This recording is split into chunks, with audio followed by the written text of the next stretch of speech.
Hi, I'm Daniel Gold, and welcome to the Gold Standard Leadership Lab. By day, I'm a partner at a leading advisory firm where I draw upon my background as an attorney to help my clients succeed. This podcast, though, is my personal project, completely separate and apart from my day job, but reflects the same passion that I exhibit everywhere for teaching, mentoring, and helping others succeed through simple, impactful lessons.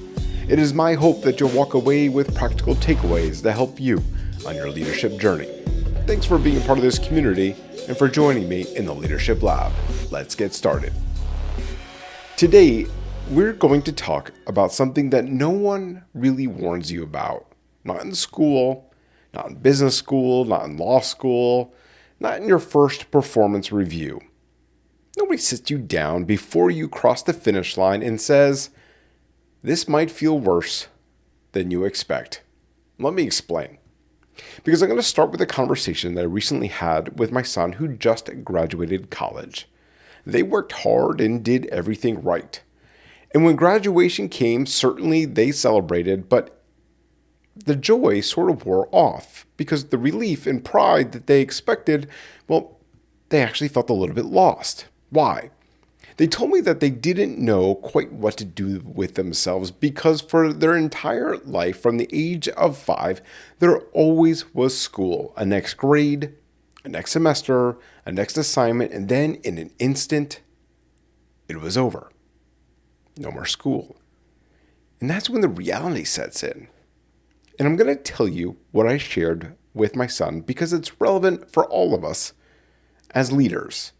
What they were experiencing is called goal depression. And I want to be clear, I did not coin that phrase. The research on this is real and the psychology behind it is incredibly well documented. But more importantly, I have lived it. And if you're the kind of person who sets ambitious goals, who goes all in, who pours blood, sweat, and tears and time into something that truly matters, well, then you have either lived it too or you will. So let's talk about what it is, why it happens, and what to do about it. So goal depression is the psychological low that follows the achievement of a meaningful goal. It's not failure. It's not even ingratitude. It's not weakness. It is what happens when the thing that has been organizing all of your energy, all of your attention, and frankly, your identity suddenly no longer exists. And the research on why this happens is actually really fascinating. Here's the short version. Your brain releases dopamine in anticipation of a goal. That's important. In anticipation of a goal, not at the moment of completion. So the neurochemical reward system in your prefrontal cortex, it's actually wired for the chase, the pursuit, the striving. When you are working towards something meaningful, your brain is constantly fed by the process. Every small step forward, every milestone, every inch of progress, your brain registers it and rewards you for continuing. But then what happens? You hit the goal, and the chase is over, and the dopamine loop closes, and there is a gap. A real physiological gap between who you were during the pursuit and who you are now that it is all done. And this isn't a personal failure, by the way. This is biology at work. But here's where it gets interesting for leaders specifically. The more ambitious that you are, the harder this hits. Because the moment you invest in a goal, the more your sense of identity gets fused with the pursuit. The goal stops being something you're doing. It becomes something that you are. And when it ends, there is this identity question sitting right there in the distance. And it sounds like this. Well, who am I now? And that question, it's uncomfortable. And most driven people don't have a very good answer for it. So they either numb it by sprinting immediately towards the next goal, or they sit in it and feel the hollow without understanding what it is. And I will tell you this, Neither of those responses is optimal. And so now I'm going to tell you why in a few minutes, because I want to give you 4 examples first. 4 different people, 4 different goals, and 4 different contexts. And I want you to find yourself in at least one of them. So the first is obvious in what we talked about before. My son, the college graduate, the entire architecture of their life since kindergarten has been organized around school. Fall semester, spring semester, grades, applications, acceptance letters, the courses, graduation requirements. For all of these years, school was the structure that told them who they were and what they were supposed to be doing. And when it ended, there was no structure on the other side. There's just this question mark. And that question mark really does feel like failing. Now, the second is a sales rep I know. Now, this person literally had one goal: sell hard enough, perform at a high enough level, and help build the kind of company that would ultimately get acquired. Because when the acquisition happened, he was going to get a significant financial reward for what he built. That goal literally consumed him. It shaped every decision, every quarter, every relationship. And then the acquisition did happen, and he got the payout. He achieved exactly what he set out to do. And guess what? He was miserable. Not immediately, but within months. He was miserable because the goal that had organized his entire professional identity was all of a sudden gone. And there was nothing there to replace it. Now, the third is my daughter. She performs in theater productions. And if you've ever seen a theater production from the inside, you know it is not a casual commitment. It is months and months of rehearsals, late nights, memorization, costume fittings, set construction, emotional investment to the tilt. The entire production builds toward the final performance. And when the curtain comes down after that last show, after that final bow, she is always quiet in a way that is hard to watch. Not because anything went wrong, everything went great, but it's because something ended. She has goal depression every single time. And the fourth? Well, the fourth, now that's me. I'm going to tell you a little bit about me now, because when I joined the leading advisory firm that I work in my day job, I had a very clear goal upon entering: make partner. And not just make partner, I wanted to make partner in the shortest time possible at the firm. And that goal was literally my compass from day one. It organized how I worked. It organized how I showed up. It organized who I connected with, what I was willing to do, and what I was not going to do. And 3 years in, it happened. I made partner. The pinnacle of the career I had been building. And I remember standing at the top of that mountain and thinking, this is it. I did it. But then the next thought was, well, now what? I had goal depression in a serious way. I had climbed that mountain I had been staring at for 3 years. And I was standing at the summit.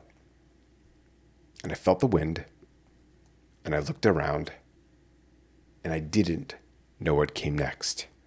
And the climb down the mountain is not nearly as compelling as the climb up. You already know how the mountain ends. And so here's what I wish someone had told me before I made partner, before I crossed the finish line of my first marathon, before any of the moments where I hit the goal and felt the floor drop out below me. And this is it. You owe yourself the view. Let me say that again. You owe yourself the view. What does that mean? Before you pick the next mountain, before you pivot to the next goal, before you let your drive take you immediately to that next pursuit, you owe yourself the view. You owe yourself the time to stand at the summit and look at the world around you and smile. Because you did this. Because you earned this. This happened because of what you built. and you need to honor it. And this is not a soft suggestion from me, because it is a discipline. And for driven, ambitious leaders, it is one of the hardest disciplines because it requires you to stop, to be present, to breathe, to be mindful, to let the moment exist without already instrumentalizing it toward what comes next. This is the mindful piece. This is the gratitude piece. This is what it actually means to live with intention and not just to move with urgency. I wrote something in a graduation card for my son. Part of what I wrote was this: act with intention, move with mindfulness, and accept your wins gratefully. This is not greeting card language. This is a practice. It is a daily decision to be present to what you have built before you start building the next thing. When I finished my marathon, I had to consciously fight the urge to skip past the finish line emotionally. I knew from experience what the hollow felt like. So I made a decision. I stayed in it.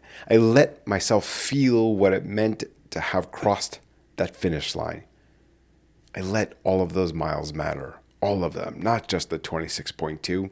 I'm talking about the thousands of training miles that I did, the 4:30 a.m. wake-up time, the aching legs, the long runs in the dark and cold. I let all of that land, and then, and only then, did I let myself think about what was going to come next. And I'm going to tell you this, the sequencing here matters. It's the summit first, then the next mountain. So what is the antidote to goal depression? There are 3 parts, and I need you to work on each one of these, because part 1 is what I call the summit practice. Honor what you built. Sit with it. This is not passivity. It is an active choice to be present to your own achievements before moving on. And for some of you, this may take a day, and for some of you, it might take a week. The point is not the duration. The point is intention. You decide to be there fully before you leave. Now, part 2 is this. Before you reach the summit, pick the next mountain. Because the antidote to goal depression is not to lower your ambition. It is to never let your ambition run out of road. When I was finishing the marathon, I didn't know exactly what my next race would be. The race hadn't happened yet. I didn't know how my body would hold up, how I'd feel at mile 20, what the conditions would be, so I couldn't commit to a specific race, but I committed to something I could commit to, and that is, I would run another long race. I would not let this be a one-time event, and that was enough. I gave myself grace. That was my horizon. And having a horizon meant that when I crossed that finish line, I wasn't stepping off a cliff.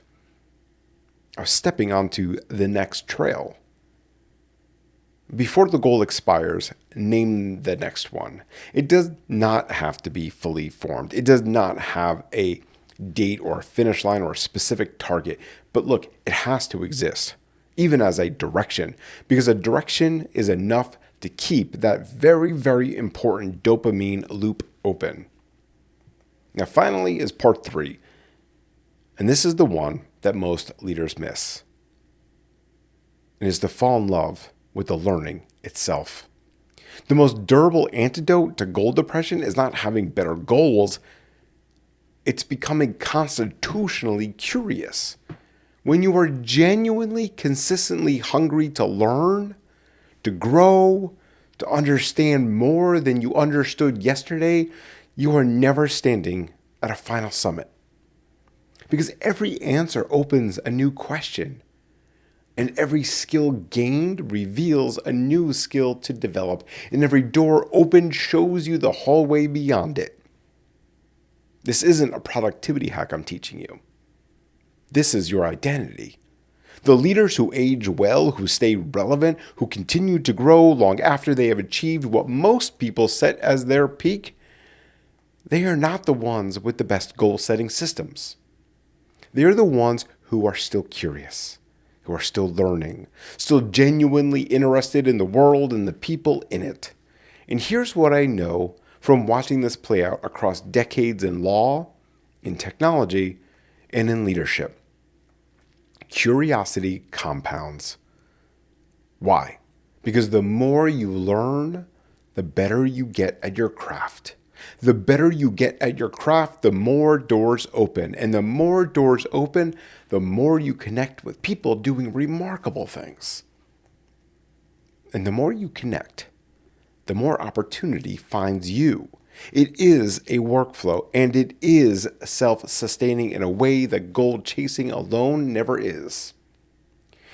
So here's what I want you to really take from today's episode. If you are sitting in the hollow right now, if you hit the gold and felt the floor drop out below you, that is not a sign that you did something wrong. It is a sign that you cared deeply, very deeply, about something you gave it everything you had that deserves a ton of respect, not pathology. Honor what you built. Take the view in. Let the summit be a summit before it becomes a base camp. And then, and only then, when you are ready, look over that ridge. Find the next mountain. Not because you have to, because you are the kind of person who climbs. Design your future with intent. Shape your next move with mindfulness. Accept your wins gratefully, because when you do those things and do them consistently, you will not just avoid the hollow. You will build a life where the climbing and the summit and the next mountain, they are all part of the same intentional arc. Because why? Because that is leadership. And that is the work. And remember, leadership isn't about perfection. It is about progress. So take this lesson, put it into action, and continue setting the gold standard in your own life and at work. I'll see you all next time.